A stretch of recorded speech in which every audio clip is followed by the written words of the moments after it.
If rap was a game, he'd be MVP. The most valuable poet on the MIC. I want to pivot and segue into BX Bitter. BX Biters? Yeah. Yeah, BX Biters, right? And you being that person who sticks their neck out and is willing to be venomous, Yeah. unapologetically. Yeah. This was another moment of that, right? Yeah. Walk us through that journey of, For that poem. yeah. So that one I wrote this year. Mm-hmm. I was up one night.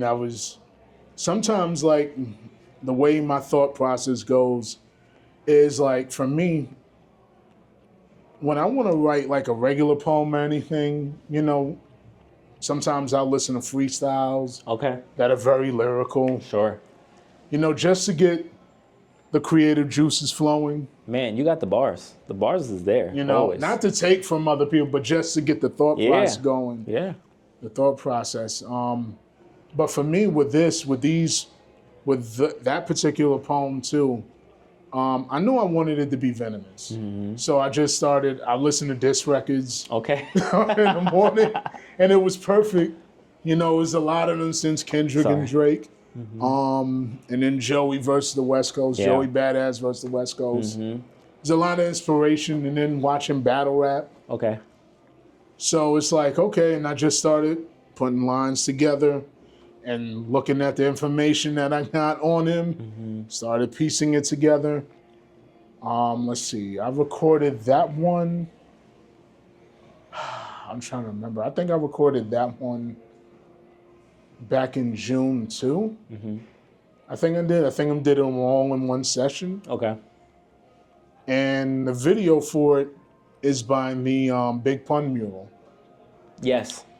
I recall the video now. Yeah. Yep. Yeah, Yep. and whatchamacallit, man. Yeah, R.I.P. Big Pun, man. Man. And the reason why I did that is because I said, there's a line in there where I said, even if a Big Pun was alive, he'd spit in your face. Mm-hmm. And I said, it would hit a lot harder if the mural was behind Yeah, me. absolutely. So that's what I did with that. Okay.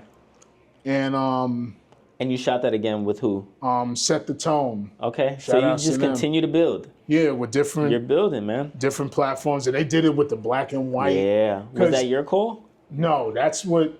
So Set the Tone, they have a series of acapellas Okay. prior to me, but they hadn't done one In a while. till I came along. Okay. So that one right there, it was just us, doing that, getting different angles. Yeah. And this was again during a hot ass day on August. I want to say it's been a beautiful process seeing your videography also take notches up. Yeah. Right? Yeah. Just as your words are very potent, it seems like your angles you're telling certain stories visually. Yeah. Is that important for you now? And why is it important for you now? I feel like it is important for me. And the reason why I feel like it's important for me now is because, it's all about the presentation. Yeah. Because just as important as the words are, the visuals are equally important. Okay. And I feel like it enhances the experience Yeah. for the listener and the reader that much more. Yeah. Because hearing the words is harsh enough, but then seeing visuals to match it, Yeah.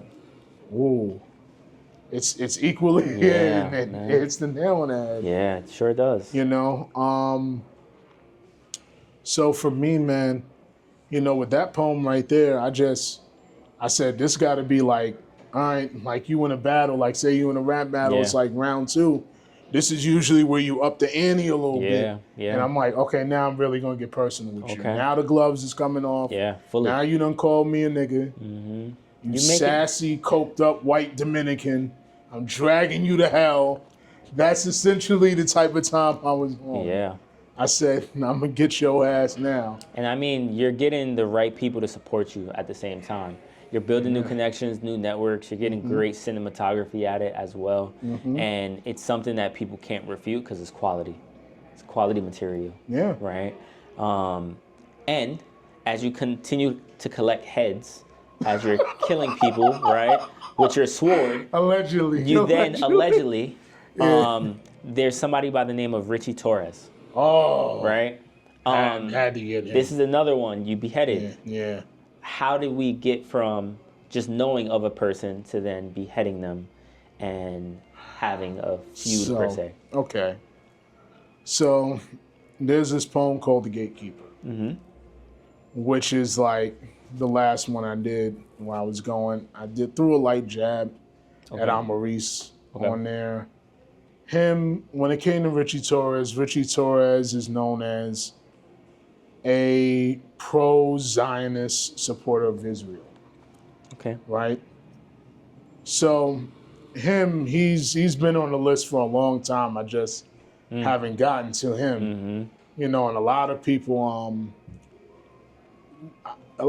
don't like this guy. Let's just put it that way. He's a terrible fucking person. And, you know, he weaponizes a lot of times his identity as a gay black man, as a politician, whenever somebody criticizes him on that. You know, so for me, I personally don't give a fuck what anybody's identity is. I don't judge nobody on it, but if you're doing right, you're right. If you're doing wrong, I'm gonna call you out and hold you accountable like I would anybody else. Sure. So that's what I did with him. Okay. You know, I'm just like, yo, you stay sucking Zionist dick, man. Like, yo, you stay going ahead praising these motherfuckers that's, you know, slaughtering Palestinians. Keep on. You know, and somebody got to call you out. Yeah. And I'm like, I hate that it got to be me, but fuck it, that's what I do. Yeah. I'm from the Bronx. Like, this is what we fucking do. Real shit. We don't back down from fake motherfucking politicians. We call them out.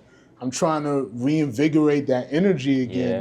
Yeah, you are, man. We're calling out these politicians and stop being so pussy and start calling them out. Do you ever second guess or are you ever fearful in these moments? Because it's happening so consistent. It seems like you don't fear anything at all, right? Is there ever an ounce of fear or something outweighs the next in these cases? Just explain your thought process behind why you're so gung-ho over your hit list. Yeah, the hit list. The hit list, I love that. Tell us. I gotta add some more names. So let's see. So if I would be lying and capping if I said there wasn't any, I wouldn't say fear, but concern. Okay. Right? So before I even put out any of the poems, any of the diss poems, right? I had legal consultation about what is in the parameter of what I could do and say, right? You know, I'm not running around threatening, saying I'm gonna do this and that to somebody. I'm just going ahead and making jokes about them and talking shit. Sure. You know, and that's creative license. Yeah. You know, and what made me feel worried was Drake's lawsuit against UMG over the Not Like Us record, because that concerned me, because I'm like, I'm glad the lawsuit got thrown out. It did. For the sake of hip hop and freedom of speech. Yeah. But had that lawsuit had won, as a hip hop head, what would that have done to battle rap and diss records overall? Like, that would have changed the precedent of freedom of speech and everything. The whole landscape. Right. So I thought about that, because I'm like, some of these motherfuckers I'm going at are Karens. Yeah. Particularly Majora Carter is a Karen. So I'm like, I gotta watch out for her. Yeah. So I'm like, you know, I'm watching out for everybody, really and honestly. But it's like seeing how I can finagle being creative and funny and avoid any type of legal troubles is always my thing. Yeah. You know? Also, too, you have to be, like, as much as I think, you know, some people are bitch made and they're not going to do anything, I was always taught to never underestimate anybody. You know, because even the softest motherfucker could have enough money to get you touched. 1000%. Out here. So it's like, I'm always cognizant of, okay, is this going too far? Yeah. And like, is this, all right, maybe I got to slow down a little bit and maybe spin the block later. Sure.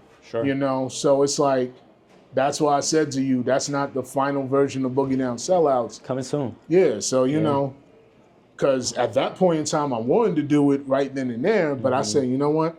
The block is hot right now. Yeah. Let me spin. Yeah, let me pull back, you know, because it's chess, not checkers. Yeah. You know? Playing for the long haul, man. So, yeah, there's always a concern, Yeah. you know, because, again, it's just me as a creative, as a poet. Yeah. You know, and like hopefully it inspires other people to go and use their art as a weapon, you know, to speak up on shit like this. You know, but if it's just gonna be me, fuck it, I'll do it. Fuck it. 20v1. Yeah. You know? You got this shit. 20v1. Every like, time. Every got time. a couple of death warrants out there. Off the hit list, I'm telling you. Now, MVP, most valuable poet. Yep. You speak with such pedigree and self-importance in knowing your role in this space, especially as a Bronx representative, right? For writing as an author, but also as a creative outlet for yourself and for others who maybe don't have the voice. What do you believe is the purpose of poetry, and why is it so important for the state of social and civil issues? That's a deep question. I Start think, wherever you want. Yeah. Can you repeat it one more time? Like, Yeah, let me make it more concise, right? Okay. So you being the most valuable poet, poetry is important to you. Yes. But why is poetry necessary, number one? And do you believe poetry needs to touch on social and civil issues? And if so, and if not, why? I feel like poetry is important, and I feel like poetry, it should touch on it. In a perfect world, I would love for it to touch on social issues, right?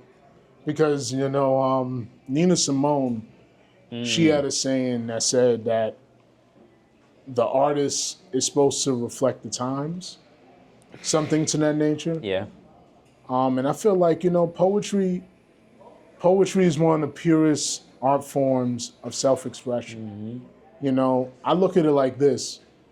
Rappers are poets and poets are rappers. They're interchangeable. When you break down the word rap, it's rhythm and poetry. Yeah, indeed.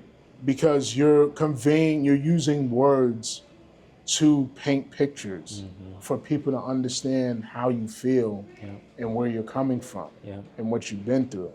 And I feel like now more than ever, with everything going on, it's our job to go ahead and speak on these things. Like, I'm tired of seeing poets go ahead and just, you know, talk about, oh my God, it's terrible about what's going on with ICE. And then I'm like, why you don't write nothing about it? Yeah.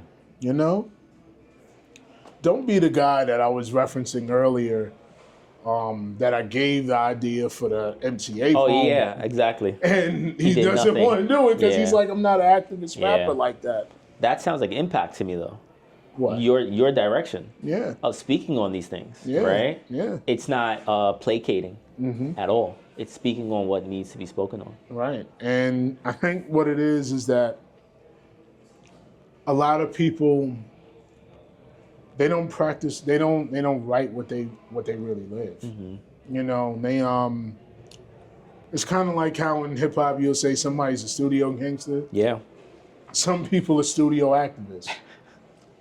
Gotcha. They really are. Like, they'll talk a good game about all the social issues, say all the right things, repost everything, but outside of that, they don't do anything. Yeah. And I think we're seeing that get exposed in poetry a lot more. Okay.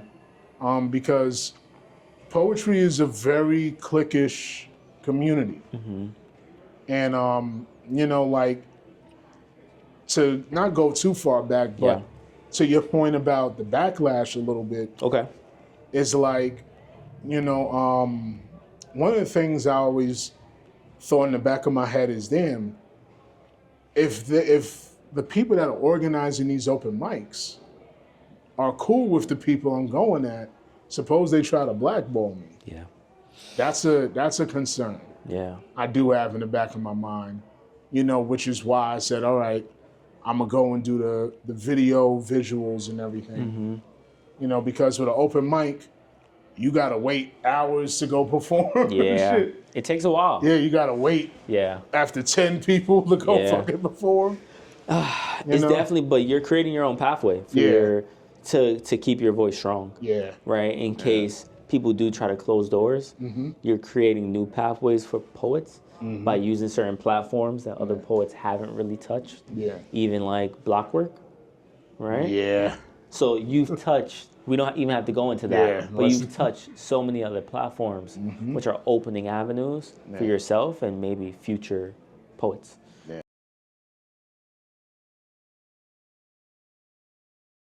All right. The BX Biter. Poetically, I'm Larry Davis clearing out all the fake shit. See, Maurice is the BX Biter. He's always stealing from other creatives and swear that his merch is that much tighter. We both from the Bronx, but we are not the same. I be around people that court cases while he hangs out with the pigs that solve them. I guess birds of a feather flock together. I'm Maurice. I see that you're best friends with Michael Brady, and he's the poster child for 1-800-DROP-A-DIME. You see, Maurice is the Dominican Christopher Columbus, so he's always stealing from other creatives' designs. That's why it's no surprise that he stole El Bronx from a graffiti artist named Cyanide. Clowns like you are the reason why abortions are important. When it comes to the Bronx, you're a huge disgrace. If Big Pun was alive, he'd spit in your face. Question: is it Bronx native or Cobb native? I should have never have expected you to be loyal to the Bronx when you're not even loyal to your own fam.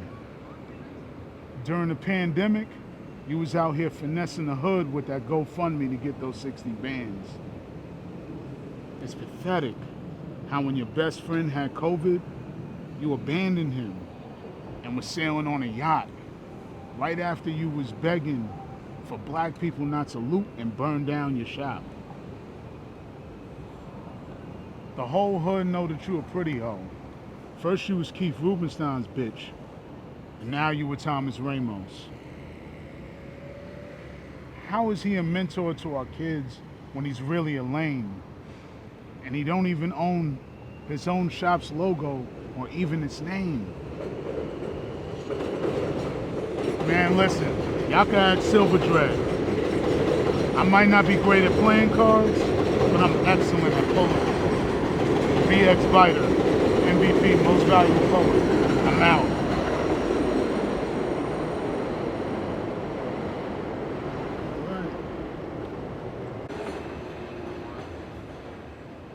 The BX Biter. Poetically, I'm Larry Davis clearing out all the fake shit. Matter of fact, hold on.